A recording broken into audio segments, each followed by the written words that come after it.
السنغال امبارح كسبت كأس الأمم الأفريقية، والبورصة المصرية النهاردة حققت قمة جديدة.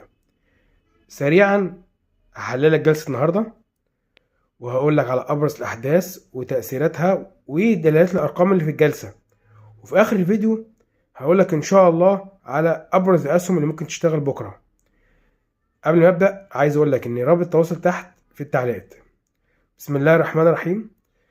سريعا عايز أقول لك إن الأسهم اللي قلت عليها امبارح اتحركت إيجابية النهاردة كلها بفضل الله وحده.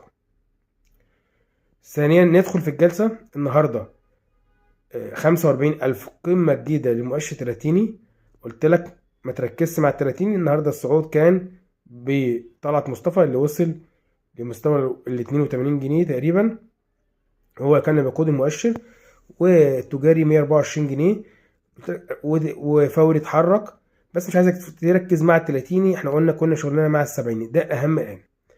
ال70 يمثل ارتداد 12600، وده كده هو زي ما قلت من يومين ان هو كون قاع جديد. عايزين نخلي ال 12600 ده القاع بتاعك بقى، يعني كل يوم ترفع القاع بتاعك للجلسه اللي قبليها.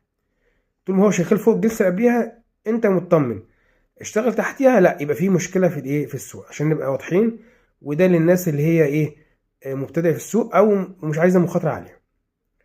السيوله بترجع النهارده لحوالي 6 مليار، ده السيوله اللي احنا اتعودنا عليها. امبارح كان في مشكله تقريبا في شركات كتيره يمكن اثرت على السيوله، لكن النهارده السيوله رفعت مع دخول الصناديق العربيه والاجنبيه كصافي شراء، واستمرت الصناديق المصريه كصافي بيع، وعلى نقيض الافراد المصريين صافي شراء بقوه، والافراد العرب والاجانب صافي بيع. السيوله تركزت النهارده في قطاعات البنوك، رجعت تاني في القطاع العقاري، وزادت في قطاع البتروكيماويات، وده باين النهارده في تحركات ابو قير.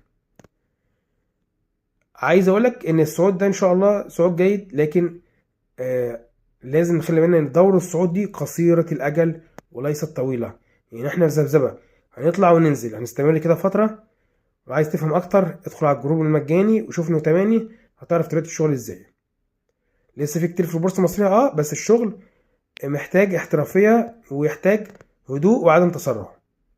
بننتظر لما السوق يريح ونشتري، وننتظر لما السوق يرتد ونبيع، وهكذا. اعمل عكس الناس، ما تستناش لما السوق يبقى طالع قوي وتشتري ينزل بيك.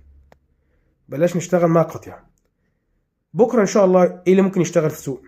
عندنا بي انفستمنت، عندنا ابو قير للاسمده، عندنا سهم عامر، وده من افضل الاسهم من قطاع العقاري انا برضه شايفه ان شاء الله. واخيرا وليس اخيرا سهم الكابلات كسهم واعد ويوافق خساره قريب، وان شاء الله قدامه فرصه للنمو. تمنيت التوفيق جميعا ان شاء الله. السلام عليكم.